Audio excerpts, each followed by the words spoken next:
Delimitation పై దక్షిణాది రాష్ట్రాల నేతల సమావేశంలో కీలక తీర్మానం చేశారు. 25 ఏళ్ల వరకు పునర్విభజన చేయకూడదు అంటూ తీర్మానించారు.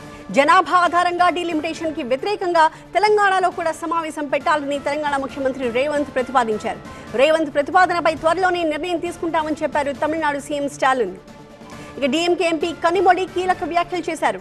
వైసీపీ అధినేత జగన్ కూడా తమతోనే ఉన్నట్టుగా భావిస్తున్నామన్నారు. తదుపరి సమావేశంలో వైసీపీ పాల్గొంటుందని ధీమా వ్యక్తం చేశారు. టీఎంసీ కూడా కొన్ని కారణాలతో ఈ సమావేశానికి హాజరు కాలేకపోయిందని చెప్పారు. డీలిమిటేషన్ కారణంగా నష్టపోయే రాష్ట్రాలన్నీ తమతో కలిసి వస్తున్నాయన్నారు. జేఏసీగా ఏర్పడి కేంద్రంపై పోరాటం చేస్తామన్నారు ఎంపీ కనిమొళి.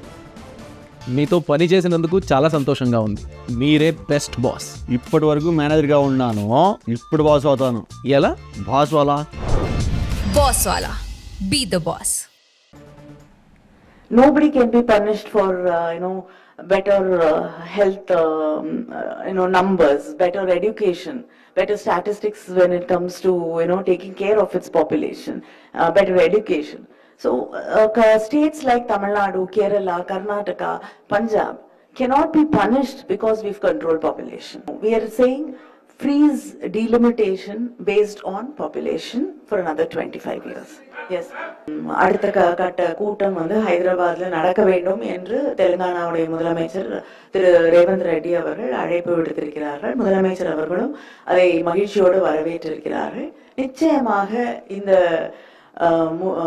இஷ்யூடைய முக்கியத்துவத்தை உணர்ந்து அனைத்து கட்சிகளும் இன்னைக்கு வர இயலாத கட்சிகளும் கலந்து கொள்வார்கள் என்ற நம்பிக்கையோடு இருக்கிறோம்.